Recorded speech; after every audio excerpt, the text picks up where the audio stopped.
Isang hapon, nang mapansin niyang wala nang dumaraan sa mumunti nitong bahay, di na siya nagdalawang isip na lumabas sa kanyang pinagtataguan. Pagharap niya sa tahanan, agad niyang kinawaya ng anak ng mag-asawa, sabay pasok sa loob ng bakuran. Wala siyang napansin doong kahit na anong pangontra, kaya naman napanatag siya. Magandang hapon ho. Ako nga pala si Herming. Matagal na kaming naninirahan sa lugar na ito. Kaya natutuwa ho ako na may mga bagong mukha rito sa aming baryo. Huwag ho kayong mag-alala. Wala pa akong ibang hangad kundi ang kilalanin kayo at makipagkaibigan sa inyo. Bungad na wika niya sa bahay nito. Nang marinig naman noon ang kanyang sinabi, napangiti lang naman ang ama nito habang sumasagot sa kanya ng, masaya ako makilala ka, Herming. Ako si Jose. Ito naman si Belen, ang aking asawa. At yan naman ang aming anak na si Leon. Salamat naman at may nakapansin sa amin dito. Alam mo, ganitong mga nagdaang araw, napakadalang ng mga taong kumakausap sa amin. Hindi ko nga alam kung bakit eh. Pagkarinig niya sa sinabi nito, tumawa lang naman siya habang ibinabaling sa ibang bagay ang usapan nila. Sinikap niyang makalapit ito ng loob nang sa gayoy magkaroon siya ng otoridad na bumisita sa tahanan nito anumang oras niya gusto.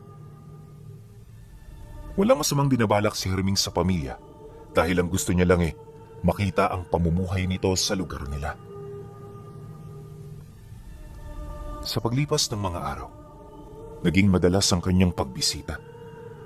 Agad naman siyang pinagkatiwalaan ng mga magulang nito, kaya kalaunan, parang itinuturing na rin siya nitong anak.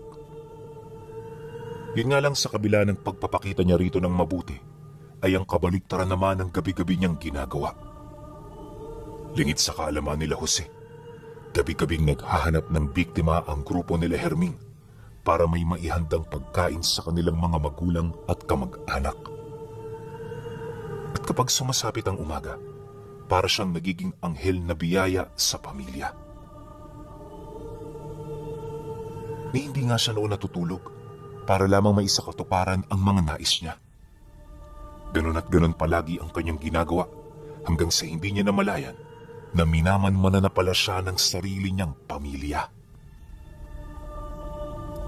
Isang hapon, pag-uwi niya sa kanilang pugad, nasipat niya ang tatay niya na nakatayo habang kausap ang iilan sa kanyang mga tiyuhin.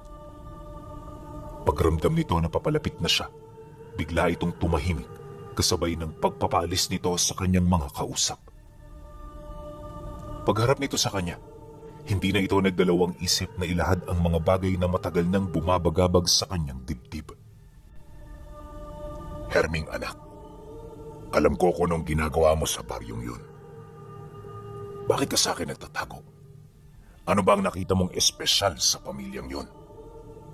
Nakakalimutan mo na atang hindi natin kaibigan ng mga tao.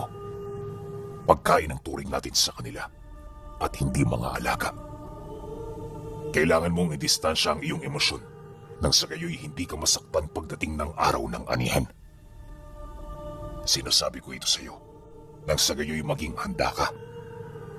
Bata ka pa anak at marami ka pang hindi nalalaman. Bungad na wika nito sa kanya.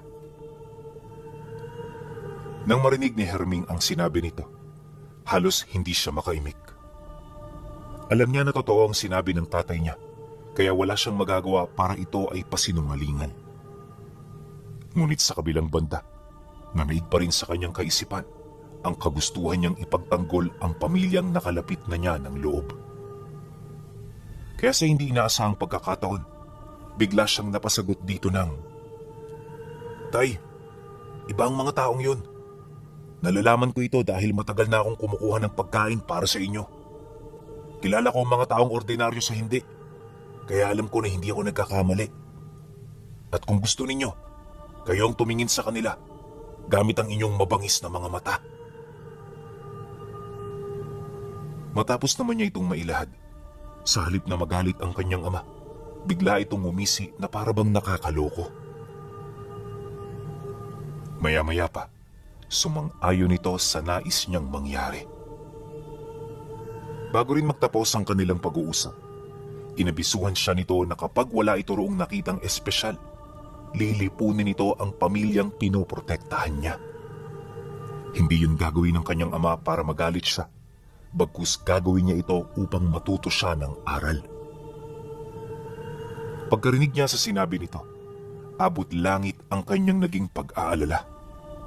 Sa puntong yun kasi, nakasalalay na sa mga mangyayari ang buhay ng pamilyang nagkaroon na ng halaga sa kanya. Gustong-gusto niya noong pigilan ng tatay niya, pero ano naman ang magagawa ng katulad niya sa harapan ng isang gabunan? Kaya sa halip na magmatigas pa, minabuti na lang niyang sumunod. Ang tanging iniisip lang niya, hindi siya bibiguin ng pamilya ni Jose. Paglalim ng gabi, dito na kumilos ang angkan. Pansamantala ipinatigil na muna ng kanyang ama ang pangangalap ng mga karne dahil sa importante nilang gagawin. At para makasigurong masasaksihan ito ng kanyang anak, hindi sila umalis nang hindi niya ito nakikita. Matapos naman nilang maihanda ang mga kailangan nila, tsaka na sila umusad. Mabilis ang pagkilos ng grupo dahil may mga hinahabol silang oras. At pagkaraan lamang ng ilang minutong pagtahak nila ng daan, nasipat na nila ang mumunti nitong tahanan. Balot na balot ng kadiliman ng paligid at ang tanging liwanag na makikita mo rito ay ang liwanag sa loob ng bahay. Naririnig na rin nila ang pag-uusap at pagbibiroan ng pamilya na parabang wala itong kaide-ideya sa mga susunod na mangyayari. Maya-maya pa, nang marating na nila ang harapan ng bahay, dito na mas lalong tumindi ang kaba na kanyang nararamdaman. At kung siya lang ang masusunod, gusto niya na noong palisin ang lahat ng kanyang mga kamag-anak upang mailigtas ang buhay ng pamilyang papaslangin nila. Ngunit sa kasamaang palad, hindi sa ganoong paraan tumatakbo ang realidad. Di nagtagal, nang medyo mahimasmasa na siya, tsaka pa lamang niya napansin ang paglapit dito ng angka nila. Ramdam ng mga itong walang pangontra ang bahay, kaya agad nila itong pinasok at sa loob lamang ng ilang segundo, nadarag na nila papalabas ang tatlo. Halos labis-labis na pagmamakaawa ang ginawa ni Jose sa mga kadugo niya, pero hindi ito pinakinggan ng mga taong dumakip sa kanila. Umiiyak na rin noon ang anak nito, habang kalong-kalong yon ng ina. Matapos naman niya itong masilayan, binalot siya ng matinding pagkaawa. Dala ng desperasyon, pilit siyang nakiusap sa kanyang ama na itigil ang mga ginagawa nito. Nangako rin siyang susundin ng lahat ng nais nitong mangyari kung lulubayan nito ang pamilyang nagbigay sa kanya ng pag-asang makapagbago. Ngunit imbis na makinig, agad siya nitong tinulak papalayo kasabay ng pag-wika nito sa kanya ng, "Masyado ka ng malambot, Herming. Hindi ka na ang anak na kilala ko. Siguro naman babalik ka sa iyong katinuan kung makikita mo kung papaano ko papatayin ang mga taong ito. Sila nagpahina sa iyo. Kaya kung mawawala sila, wala ka na ring rason para maging ganyan pa." Nang marinig niya ang sinabi nito, sa halip na sumunod lang siya sa tatay niya, napilitan siyang kumilos. Yun nga lang, bago pa man siya makalapit, huli na ang lahat. Ilang metro mula sa kinaroroonan ng mga ito, nakita niya kung papaano pag-uundayan ng saksak ang mag-asawa. Agad yung namatay, kaya naman ang masipat niyang papaslangin na ng mga kadugo niya ang kaisa-isahan nitong anak. Nagdesisyon siya na yon ay iligtas. Ang kaso lang, masyado siyang malayo, kaya ang tanging nakita na lang niya noon ay ang pag-unday dito ng saksak ng isa sa kanyang kadugo. Ngunit pagkurap ng kanyang mga mata, muli niyang nakita ang bata na nakaupo sa lupa habang nakatakip sa mga tenga ang kamay nito. Kapansin-pansin ding huminto ang matatalas na kuko ng kanyang kadugo na parabang may kung anong puwersa ang humarang dito. Hindi man kapani-paniwala ang kanyang nakita, hindi siya nagdalawang isip na do'y lumapit upang yon ay mailigtas. At nang makuha na niya ang bata, Dali-dali niyang tinahak ang daan patungo sa gubat. Nang masipat naman ng tatay niya ang kanyang ginawa, hindi na siya nito pinasundan. Hinayaan siya nitong makalayo sa gabing yon dahil sa naniniwala ito na parte yon ng kanyang pagsubok. Kaya naman pagkaraan ng ilang oras na pananakbo, tuluyan na siyang nakalayo sa mga ito. Ngunit kahit ganoon ang nangyari, alam ni Herming na hindi magtatagal at muli na naman silang matutuklasan ng mga kalahi niya. Pagdating nila sa paanan ng bundok, dali-dali siyang humanap ng puno na pwede nilang pagtaguan. Kumuha na rin siya ng mga hayop sa gubat para may maipakain sa bata. Ang kaso lang, dahil sa tindi ng pinagdaanan nito, nawalan nito ng gana. Iyak yun ang iyak, sa puntong hindi na nito pinakikinggan ang mga bagay na sinasabi niya. Nang mapagtanto naman yun ni Herming, pinili niyang hayaan na muna yon. Pagsapit ng sumunod na araw, dahan-dahan na silang umusad patungo sa karatig lugar. Di na nila ninais pang bumalik sa takot na baka may naghihintay sa kanilang mga kalaban doon. Sa kasagsagan ng kanilang paglalakad, napansin niya na kalmado na ang bata. Hindi na rin yun umiiyak at parang wala na sa isipan nito ang mga nangyari. Dala ng kuryosidad, mahinahon niya yung tinanong ukol sa nararamdaman nito. Halos hindi kasi siya makapaniwala na sa edad nito para na itong matanda kung mag-isip. Nang marinig naman ito ang kanyang sinabi, napangiti lang naman yun sa kanya habang sumasagot ng, "Hindi ko man sila magantihan. Bahala na ang Diyos sa kanila. Sabi ng tatay ko, ang Panginoong nasa langit ay nakatingin sa mga taong inaapi. Marunong itong magparusa sa mga masasama at marunong itong magbigay biyaya at proteksyon sa mga mabubuti." Pagkarinig niya sa sinabi nito, nakaramdam siya ng kilabot. Habang sinasambit kasi yun ng bata, naglabas yun ng maningning na liwanag na mabilis na naglakbay patungo sa kalangitan. Wala siyang ideya kung ano ito, ngunit naniniwala siya na merong milagrong mangyayari. Nang marating nila ang karatig lugar, agad silang naghanap ng mga taong malalapitan. Di naman ito naging mahirap, gawa ng sa pamamagitan ng mahika ni Herming, nagawa niyang mapasunod ang mga taong kanilang nakakausap. Kaya nang magkaroon na sila ng matutuluyan, pilit nilang binawi ang kanilang lakas na nawala, buhat sa mga nangyari. Isang linggo rin silang nanirahan doon ng payapa, kung saan walang kahit isang pagpaparamdam silang napansin sa paligid. Nung mapagtanto yun ni Herming, di niya maiwasang mapanatag. Ngunit sa kabila nito, hindi pa rin siya nagpakakampante. Naniniwala siya na may masamang binabalak ang mga kadugo niya, kaya posibleng naghahanda lang yun para sa kanilang pag-atake. Ngunit, lumipas na lang ang isang buwan, wala pa ring nagbago. Sa puntong yun, medyo napapaisip na siya, kaya para malaman na nangyayari sa lugar nila, nagdesisyon siyang bumalik. "Leon, babalik na muna ako sa amin ha. Huwag ka mag-alala. Isang araw lang ang itatagal ko ron. May mga gusto lang akong itanong sa aking mga magulang bago tayo umalis dito ng magkasama." Pagtatapat niya sa bata, isang gabi bago sumapit ang araw ng kanyang pag-alis. Nang marinig naman ito ang kanyang sinabi, tumangulang naman ito habang sumasagot sa kanya ng, "Sige Kuya Herming, maghihintay ako sa iyo rito. Mag-iingat ka ha." Matapos naman itong magsalita, minabuti naman nilang magpahinga na. Pagsapit ng sumunod na araw, nagmamadali siyang umalis. Ilang oras ang lumipas, nakabalik na siya sa kanilang baryo hanggang sa kalaunay na silayan na rin niya ang kanilang bahay. At sa hindi malamang dahilan, wala siya roong nakikitang kadugo niya. Napakatahimik ng paligid na parabang lahat ng nakatira roon merong pinuntahan. Medyo nakakapanibago ang ganong sitwasyon para sa kanya. Kaya para makumpirma, di siya nagdalawang isip na lumapit. Pagdating niya sa pugad, nakita niya ang mga kadugo niya na kasalukuyang nagbibilad ng karne. Kokonti lang ang bilang ng mga ito, hindi katulad ng dati.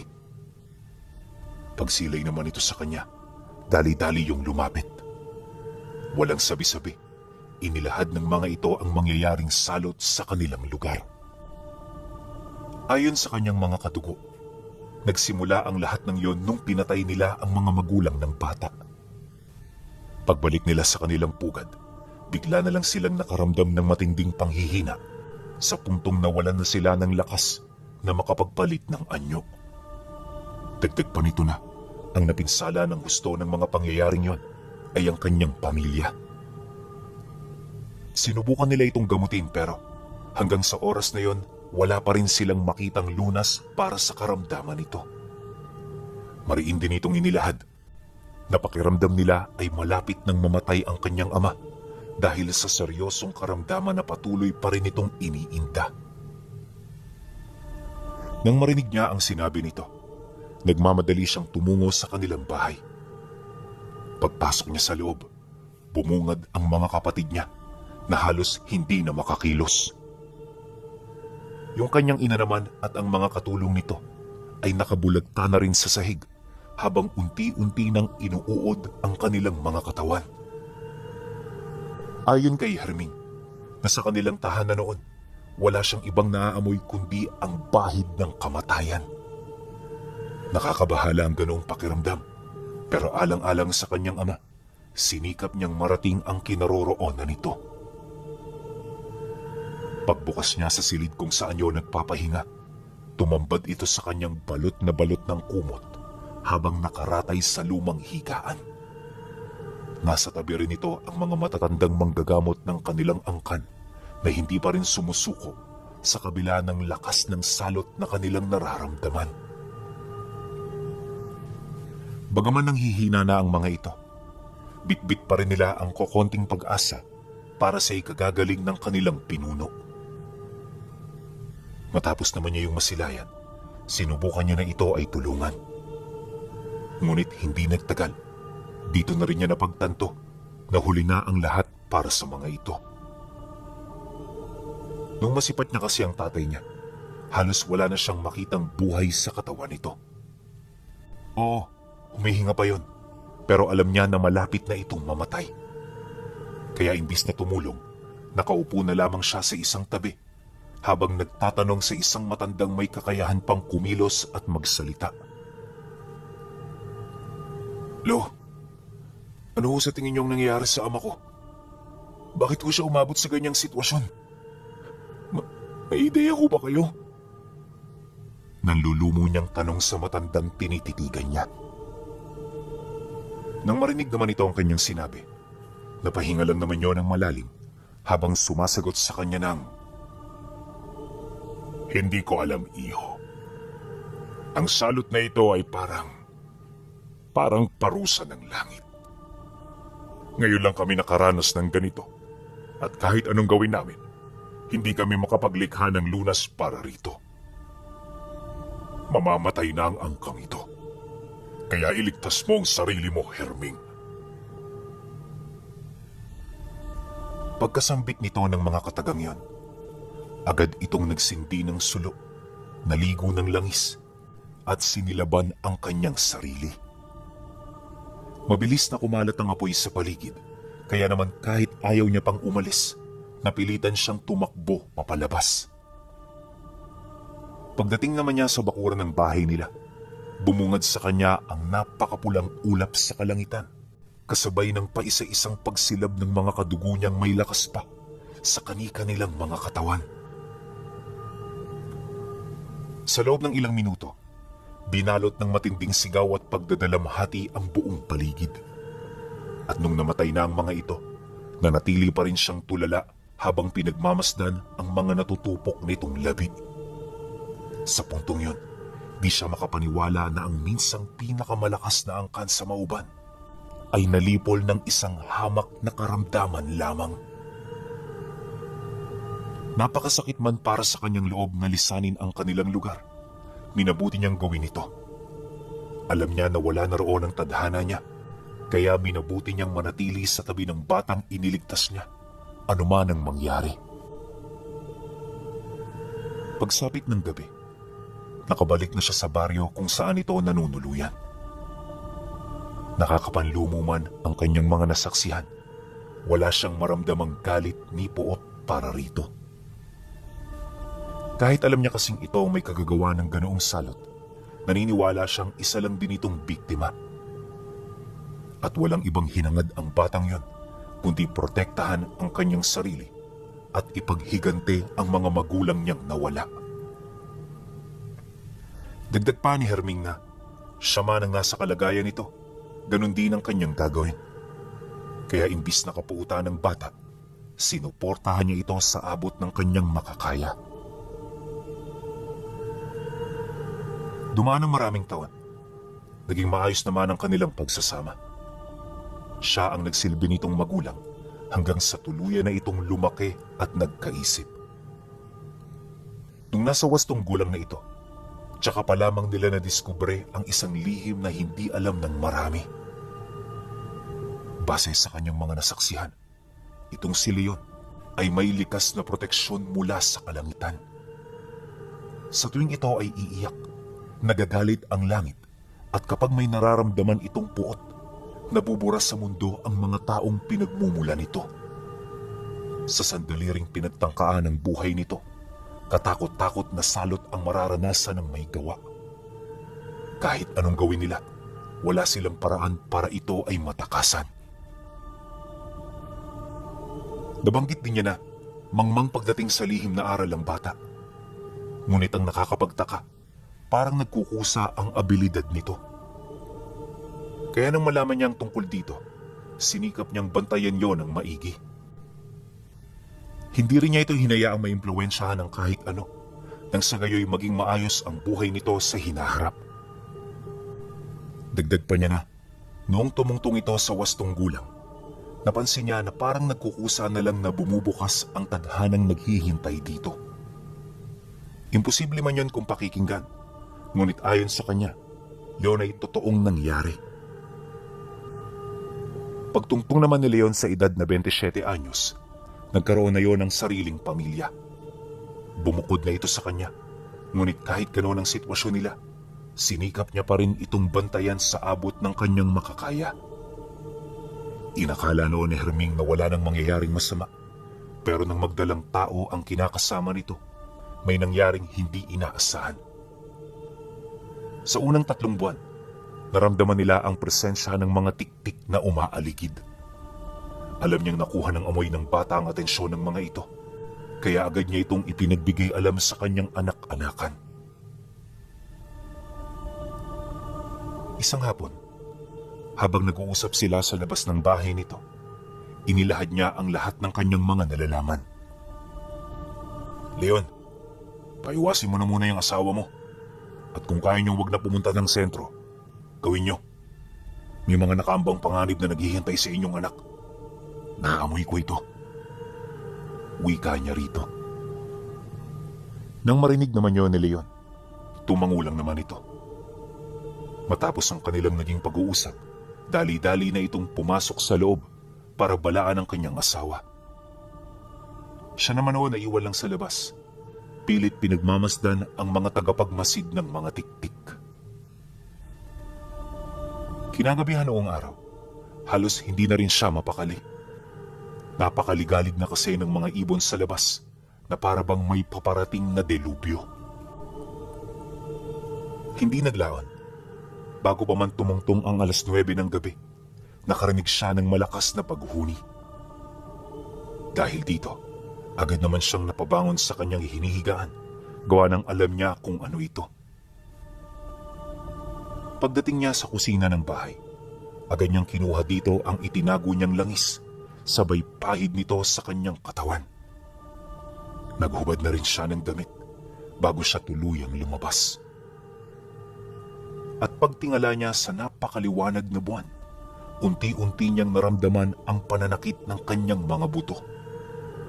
Para itong hinuhugot sa bawat isa, kaya hindi niya maiwasang mapaungol ng malalim. Maya-maya pa, dito na nagsiumpukan ang kanyang katawan hanggang sa lumabas na ang mahaba niyang balahibo kasabay ng dali-dali niyang pagpalit ng anyo. Kagaya ng mga tiktik, wala itong pakpak si Herming dahil isa siyang aswang nalakat. Taglay din niya ang dugo ng gabunan ng tatay niya, kaya alam niya na mas malakas siya kumpara sa mga kalaban nila. Ang kaso lang, pagdating niya sa bahay ng kanyang anak-anakan, bumungad sa kanya ang nasa humigit 15 tiktik. Bawat isa sa mga ito matatanda na at may malalim ng karanasan sa pangunguha ng bata. Pagsilay nito sa kanya, bigla namang umatungal ang isa sa mga ito habang inuutusan siya na maghanap ng sarili niyang biktima. Dagdag pa nito na pagmamay-ari na nila ang batang yon, kaya hindi niya na ito dapat pakialaman pa. Ngunit nang marinig niya ang sinabi nito, bigla naman siyang umangil habang nag-aamba na sumugod.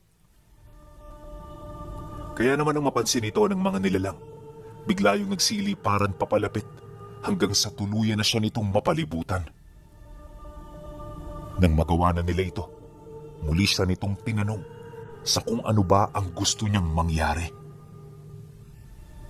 Ngunit sa halip na sumagot, matapang niya itong sinugod. Kaya pagsunggab niya sa tiktik na nagsasalita, doon na sila nagpang-abot.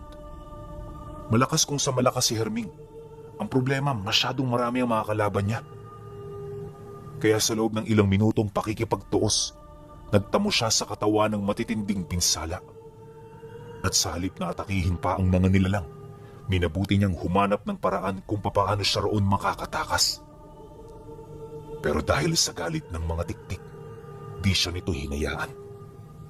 At kahit saan siya tumungo, palaging nakabuntot ang mga ito hanggang sa unti-unti na siyang bumulagta sa lupa.